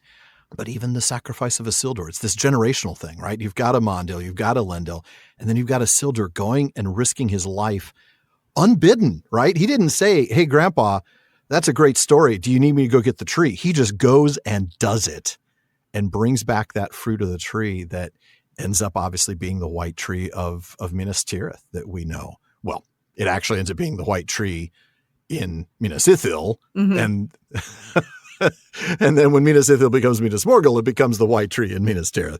But yeah, it is such a lovely story, such a powerful story of family, of honor, of fidelity, and of sacrifice. It's a rich and beautiful story. It really is. I mean, I've always had a headcanon to try and comfort myself about the fate of Amandil. Yeah. Because he's faithful and he's self-sacrificing. And I have this headcanon where, no, you can't come to Valinor. No, you don't get to speak to Valar. But here's a nice little island that we want you to live on. You can't go back, but no. You'll be perfectly safe here and you're going to stay here. And, everything will be fine, but you're going to have to stay here. That's my little headcanon. That's fair. I mean, he's eventually going to die of old age anyway, and he'll still get to escape Barad. And Amandil is such a great character. We don't know that much about him, but what we know is enough. Yes, it really is. And wow, the passage that I'd skipped about Isildur. There was a reason why I wanted that in there, of course, because of this tie and this chain and the way it follows and all of that. There's mention of his older son who is like to his grandfather, talking about Elendil. And it just, it makes all of this just come so alive. And which is why I want to encourage folks to please read that story. But yeah. Great stuff. Absolutely fantastic. Well, you've got one more good one before I'll wrap up, and I cannot wait to hear this one. You've already talked about one of my favorite women in all of Middle-earth, in Éowyn. You're about to talk about my other one. This is a bit about Galadriel, but possibly not the bit you might be expecting. This is actually from Unfinished Tales, Part 2, Chapter 4, The History of Galadriel and Celeborn. But in the meantime, the power of Galadriel and Celeborn had grown, and Galadriel, assisted in this by her friendship with the dwarves of Moria, had come into contact with the Nandoran realm of Lorinand on the other side of the Misty Mountains. This was peopled by those elves who forsook the great journey of the Eldar from Coivienan and settled in the woods of the Vale of Anduin, and it extended into the forests on both sides of the great river, including the region where afterwards was Dol Guldur. These elves had no princes or rulers and led their lives free of care, while all Morgoth's power was concentrated in the northwest and Middle-earth. But many Sindar and Noldor came to dwell among them, and their Sindarizing under the impact of Beleriandic culture began. Galadriel, striving to counteract the machinations of Sauron, was successful in Lorinand, while in Lindon Gil-galad shut out Sauron's emissaries and even Sauron himself. But Sauron had better fortune with the Noldor of Eregion, and especially with Celebrimbor, who desired in his heart to rival the skill and fame of Feanor. In Eregion, Sauron posed as an emissary of the Valar, sent by them to Middle-earth, thus anticipating the Astari, or ordered by them to remain there to give aid to the elves. He perceived at once that Galadriel would be his chief adversary and obstacle, and he endeavoured therefore to placate her, bearing her scorn with outward patience and courtesy. The text continues to talk about Sauron's influence on Celebrimbor and the Gwaith y Myrdain, and how this was done without Galadriel's knowledge, to the point where the Myrdain revolted against Galadriel and Celeborn, leading to her flight to Lorinand. And then we read, Sauron himself departed from Eregion about the year 1500, after the Myrdain had begun the making of the Rings of Power. Now Celebrimbor was not corrupted in heart or faith, but had accepted Sauron as what he posed to be. And when at length he discovered the existence of the One Ring, he revolted against Sauron and went to Lorinand to take counsel once more with Galadriel. They should have destroyed all the Rings of Power at this time, but they failed to find the strength. Galadriel counselled him that the 3 rings of the elves should be hidden, never used, and dispersed, far from Eregion, where Sauron believed them to be. It was at that time that she received Nenya, the White Ring, from Celebrimbor, and by its power the realm of Lorinand was strengthened and made beautiful, but its power upon her was great also, and unforeseen, for it increased her latent desire for the sea and for return into the west, so that her joy in Middle-earth was diminished. Celebrimbor followed her counsel that the Ring of Air and the Ring of Fire should be sent out of Eregion, and he entrusted them to Gil-galad in Lindon. The rest of the text primarily talks about the war in Eregion. After Sauron found out about Celebrimbor switching sides, he attacked, eventually capturing the House of the Myrdain, taking Celebrimbor captive and also taking the 9 rings. Sauron tortured Celebrimbor to learn where the 7 were, but he refused to reveal anything about the 3 and was killed. Sauron nearly took all of Eriador as he sought to take Lindon and with it at least 1 of the 3. The Númenóreans jumped into the fight, but nearly too late, as Tar-Minastia's forces arrived to find Sauron having mastered all Eriador, save only besieged Imladris, and had reached the line of the river Lune. And Sauron was eventually defeated and returned to Mordor humiliated. After a mention of the First Council, in which Gil-galad gave Vilya to Elrond and kept Narya for himself, we read the following. In its concluding passage, the narrative returns to Galadriel, telling that the sea longing grew so strong in her that, though she deemed it her duty to remain in Middle-earth while Sauron was still unconquered, she determined to leave Lorinand and to dwell near the sea. She committed Lorinand to Amroth, her son in this version of the tale, and passing again through Moria with Celebrian, she came to Imladris, seeking Celeborn. There it seems she found him, and there they dwelt together for a long time, and it was then that Elrond first saw Celebrian and loved her, though he said nothing of it. It was while Galadriel was in Imladris that the first council was held. But at some later time, there is no indication of the date, Galadriel and Celeborn, together with Celebrian, departed from Imladris and went to the little inhabited lands between the mouth of the Gwathlo and Ethiranduin. There they dwelt in Belfalas, at the place that was afterwards called Dol Amroth. There Amroth their son at times visited them, and their company was swelled by Nandorin elves from Lorinand. It was not until far on in the Third Age, when Amroth was lost and Lorinand was in peril, that Galadriel returned there in the year 1981. Yeah, those early 80s were a crazy time. I know, weren't they? I remember them fairly well. Sadly, I remember them all too well as well. It is kind of odd when you mention years like 1970, 1980, years that I experienced. It's, I didn't, 70 barely. I don't remember that. Let's just be clear. I'm not that old. But it is always a little off-putting. Back to the text, because that's the important part. Yes. I want to really focus on the line. Where was it? Here we go. Talking about the ring that when Galadriel received Nenya, its power upon her was great also and unforeseen, for it increased her latent desire for the sea and for return into the west, so that her joy in Middle-earth was diminished. Right. Bearing the ring alone was a sacrifice for Galadriel. Right. Yep. Man. I mean, think about how long she bore Nenya. Yeah. And how long she remained in Middle-earth, because it even says in the text it was her duty. Yeah. She says it's her duty. And this is a sacrifice, because she could have said, no, I think someone else could take this ring. Does it have to be me? No, it doesn't have to be me. There's other folks around who are pretty cool. Yeah. Let's hand it off to somebody else. I'm sure Thranduil would want one. Right, yeah. But she takes it and she keeps it. And even though, I mean, when she gets the ring, she doesn't realize this is what it's going to have an effect on. This longing that she has. This is an elf who came out of Valinor because she wanted more. She wanted a place of her own to rule, right?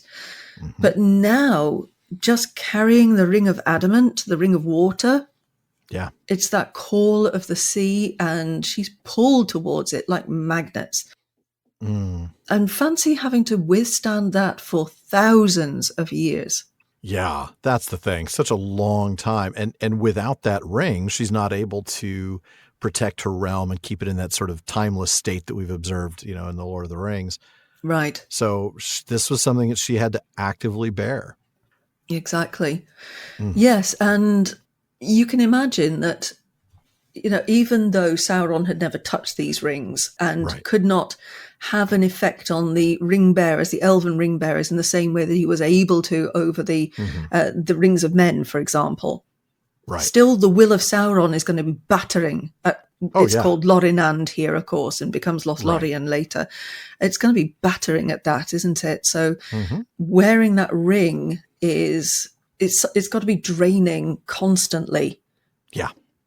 So I think there is a lot here. I think we can, if we just read The Lord of the Rings, I think we can lose out on just that little bit extra of Galadriel's backstory that tells us of everything she's done up to this point to keep her land safe, and also to sacrifice her great desire to go home, to go back to the West. Oh, man.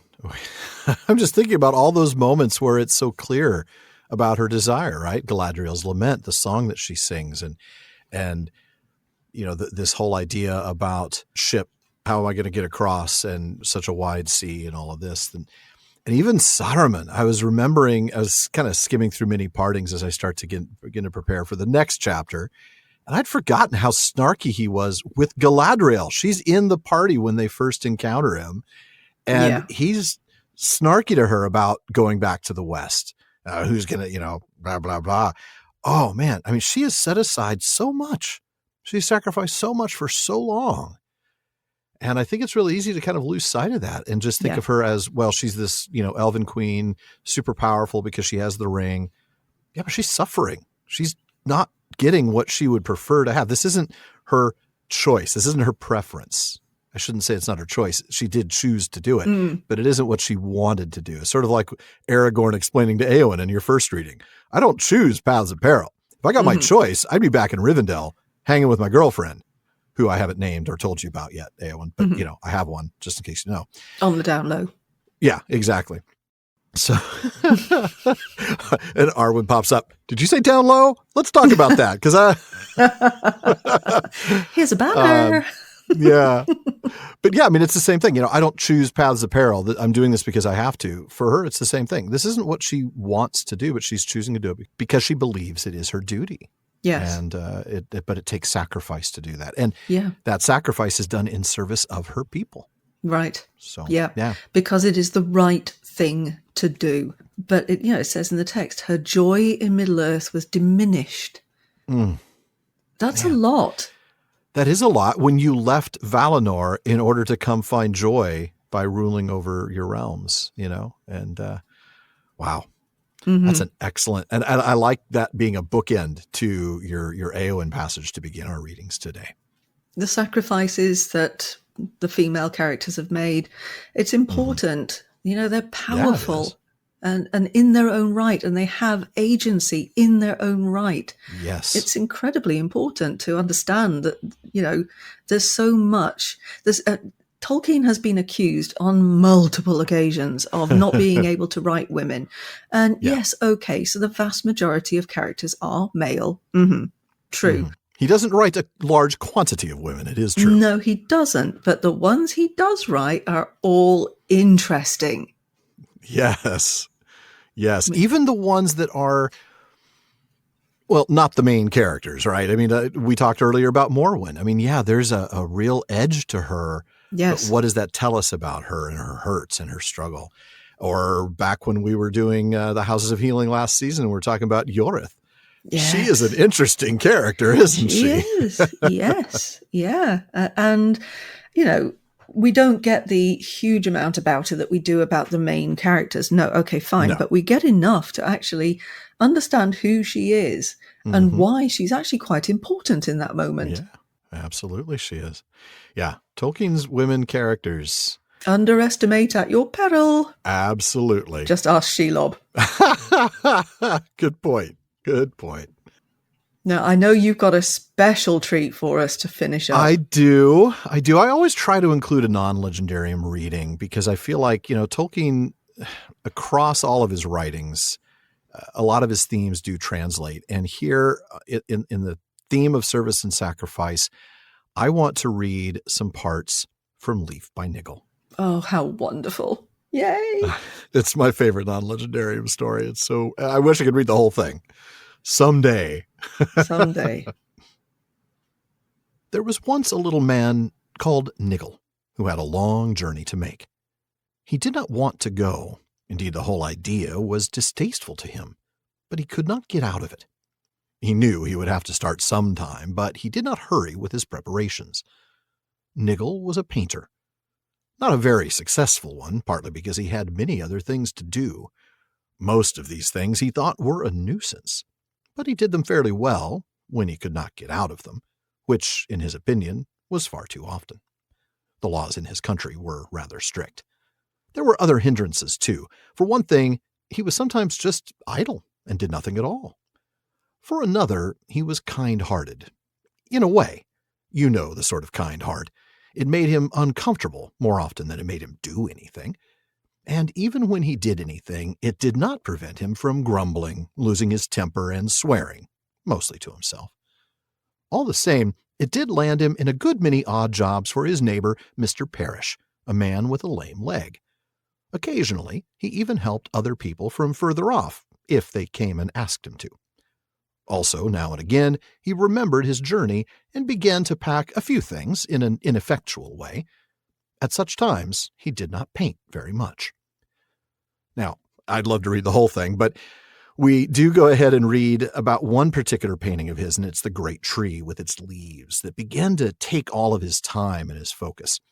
He starts to regret both his kindness and the lack of time that he's going to have to finish his painting. And that's when we read, "He rolled up his sleeves and began to concentrate. He tried for several days not to bother about other things, but there came a tremendous crop of interruptions. Things went wrong in his house. He had to go and serve on a jury in the town. A distant friend fell ill. Mr. Parrish was laid up with lumbago, and visitors kept on coming. It was springtime, and they wanted a free tea in the country. Nigel lived in a pleasant little house miles away from the town. He cursed them in his heart, but he could not deny that he had invited them himself away back in the winter, when he had not thought it an interruption to visit the shops and have tea with acquaintances in the town. He tried to harden his heart, but it was not a success. There were many things that he had not the face to say no to, whether he thought them duties or not, and there were some things he was compelled to do, whatever he thought." And then again, I'll skip a few paragraphs and we're going to come back in later. He knew that he would have to be leaving soon, perhaps early next year. He could only just get the picture finished, and only so at that. There were some corners where he would not have time now to do more than hint at what he wanted. There was a knock on the door. "Come in," he said sharply, and climbed down the ladder. He stood on the floor twiddling his brush. It was his neighbor, Parrish. His only real neighbor. All other folk lived a long way off. Still, he did not like the man very much, partly because he was so often in trouble and in need of help, and also because he did not care about painting, but was very critical about gardening. When Parrish looked at Nigel's garden, which was often, he saw mostly weeds, and when he looked at Nigel's pictures, which was seldom, he saw only green and gray patches and black lines, which seemed to him nonsensical. He did not mind mentioning the weeds, a neighborly duty, but he refrained from giving any opinion of the pictures. He thought this was very kind, and he did not realize that, even if it was kind, it was not kind enough. Help with the weeds and perhaps praise for the pictures would have been better. "Well, Parrish, what is it?" said Nigel. "I oughtn't to interrupt you, I know," said Parrish, without a glance at the picture. "You are very busy, I'm sure." Nigel had meant to say something like that himself, but he had missed his chance. All he said was, "Yes." "But I have no one else to turn to," said Parrish. "Quite so," said Nigel, with a sigh. One of those sighs that are a private comment, but which are not made quite inaudible. "What can I do for you?" "My wife has been ill for some days, and I'm getting worried," said Parrish. "And the wind has blown half the tiles off my roof, and water is pouring into the bedroom. I think I ought to get the doctor. And the builders, too, only they take so long to come. I was wondering if you had any wood and canvas you could spare, just to patch me up and see me through for a day or two." Now he did look at the picture. "Dear, dear," said Nigel, "you are unlucky. I hope it is no more than a cold that your wife has got. I'll come round presently and help you move the patient downstairs." "Thank you very much," said Parrish, rather coolly, "but it is not a cold, it is a fever. I should not have bothered you for a cold. And my wife is in bed downstairs already. I can't get up and down with trays, not with my leg. But I see you are busy. Sorry to have troubled you. I had rather hoped you might have been able to spare the time to go for the doctor, seeing how I'm placed.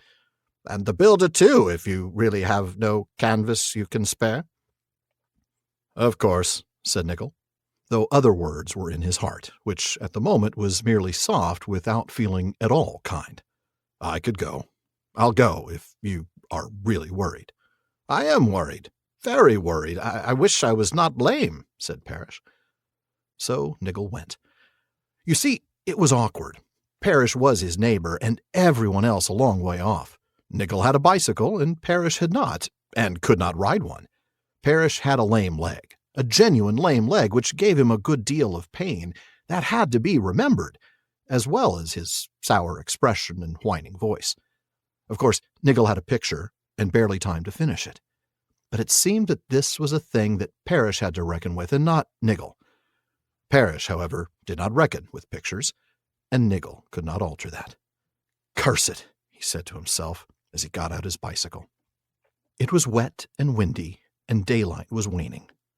"No more work for me today," thought Nigel, And all the time that he was writing, he was either swearing to himself or imagining the strokes of his brush on the mountain and on the spray of leaves beside it that he had first imagined in the spring. His fingers twitched on the handlebars. Now he was out of the shed, he saw exactly the way in which to treat that shining spray which framed the distant vision of the mountain. But he had a sinking feeling in his heart, a sort of fear that he would never now get a chance to try it out.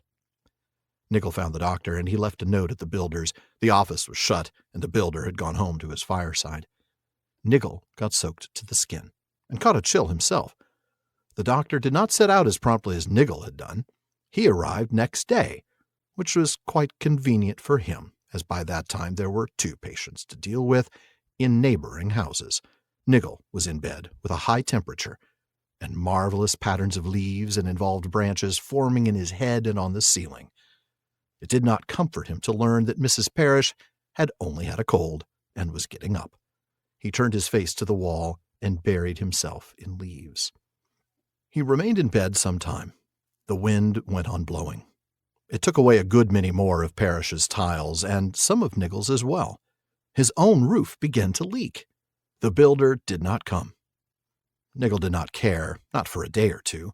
Then he crawled out to look for some food. Nigel had no wife. Parrish did not come round. The rain had got into his leg and made it ache, and his wife was busy mopping up water and wondering if that Mr. Nigel had forgotten to call at the builder's. Had she seen any chance of borrowing anything useful, she would have sent Parrish round, leg or no leg, but she did not, so Nigel was left to himself. Again, I'm going to skip a little bit. A week or so later, as he begins to work on his painting, he is visited by the inspector, but more importantly, by the driver. His journey begins today. Now, much later, after many, many paragraphs and many, many allegories, we find Nigel lying in the dark, resting completely, so that, as he had not been either feeling or thinking at all, he might have been lying there for hours or for years, as far as he could tell. But now he heard voices, not voices that he had ever heard before. There seemed to be a medical board, or perhaps a court of inquiry, going on close at hand, in an adjoining room with the door open, possibly, though he could not see any light. "Now the Nigel case," said a voice, a severe voice, more severe than the doctor's. "What was the matter with him?" said a second voice, a voice that you might have called gentle, though it was not soft. It was a voice of authority, and sounded at once hopeful and sad. What was the matter with Nigel? His heart was in the right place. "Yes, but it did not function properly," said the first voice. "And his head was not screwed on tight enough. He hardly ever thought at all. Look at the time he wasted, not even amusing himself. He never got ready for his journey. He was moderately well off, and yet he arrived here almost destitute, and had to be put in the pauper's wing. A bad case, I am afraid. I think he should stay some time yet." "It would not do him any harm, perhaps," said the second voice. "But, of course, he is only a little man. He was never meant to be anything very much, and he was never very strong. Let us look at the records. Yes, there are some favorable points, you know." "Perhaps," said the first voice, "but very few that will really bear examination." "Well," said the second voice, "there are these. He was a painter by nature, in a minor way, of course. Still, a leaf by Nigel has a charm of its own. He took a great deal of pains with leaves, just for their own sake, but he never thought that that made him important.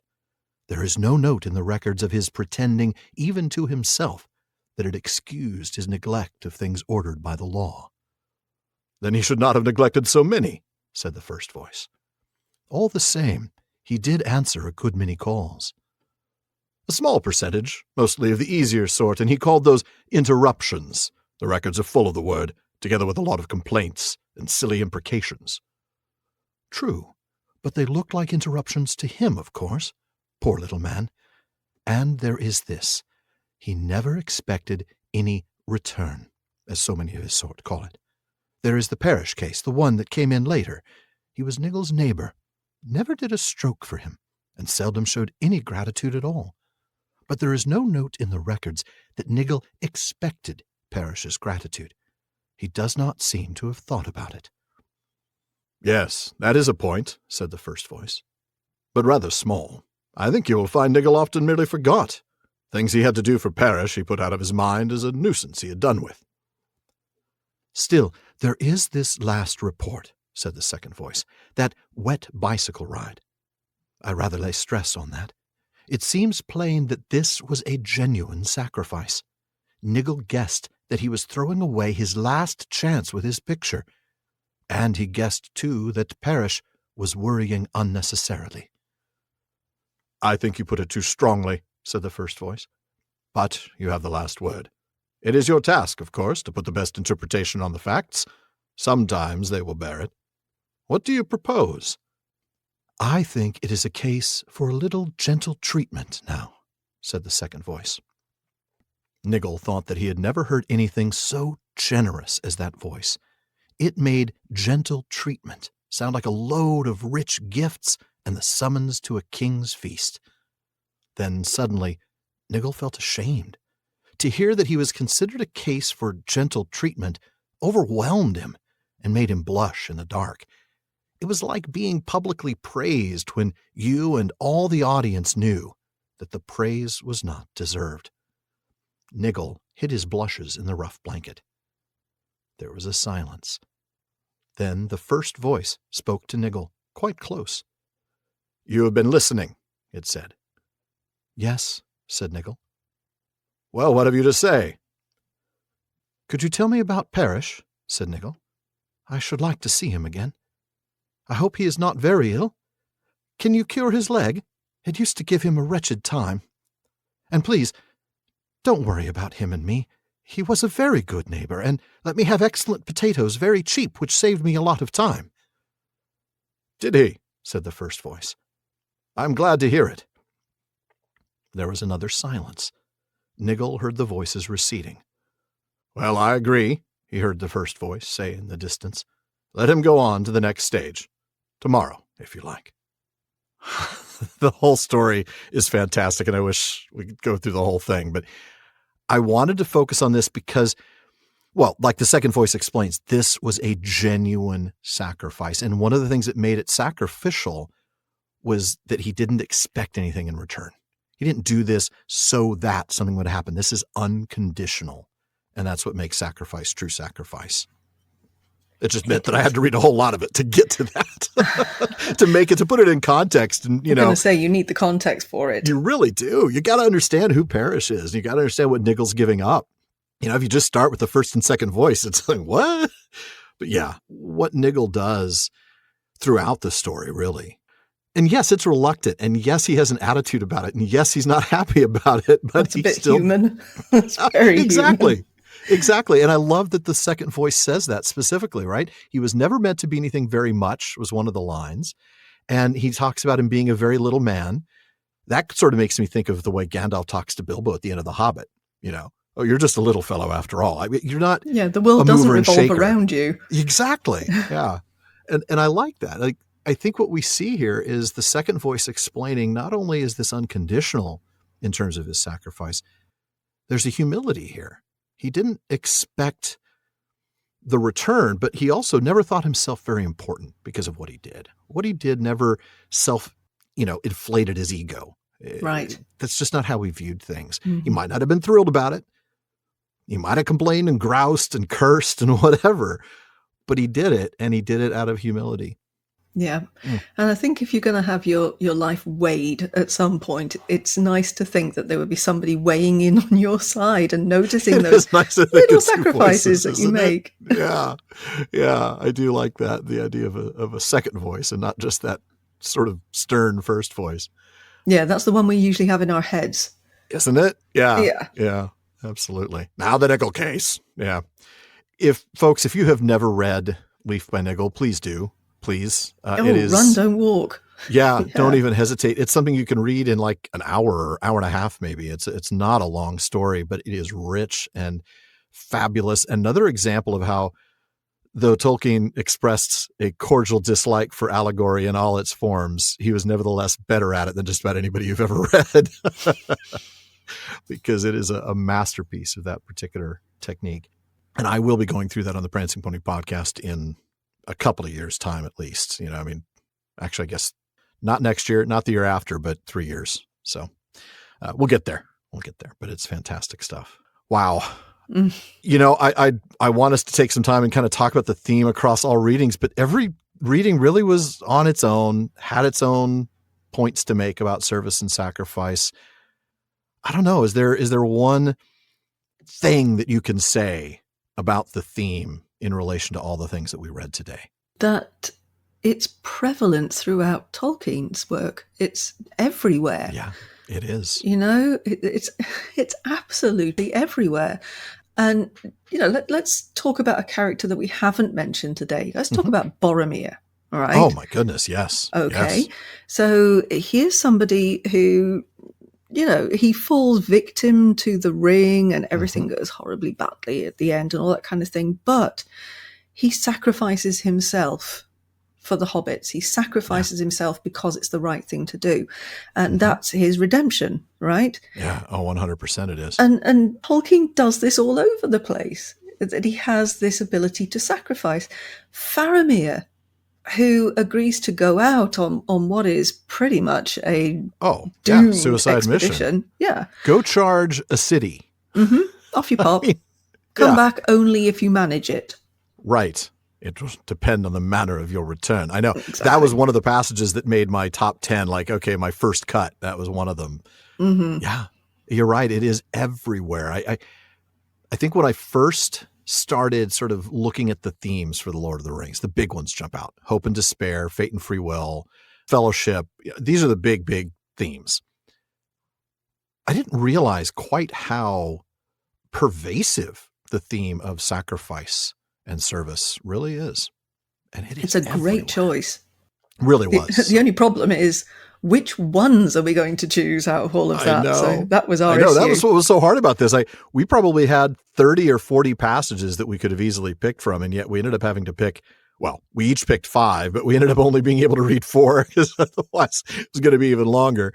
And yet there are so many more for you to read. And folks, that's exactly what we want you to do tomorrow. For those of you listening to this on the day it releases, on Sunday, the 24th of March, please read something. And I know I'm sharing the same bit of wisdom that you would share, which is please read it aloud, because that always is a better way to read Tolkien. So, definitely.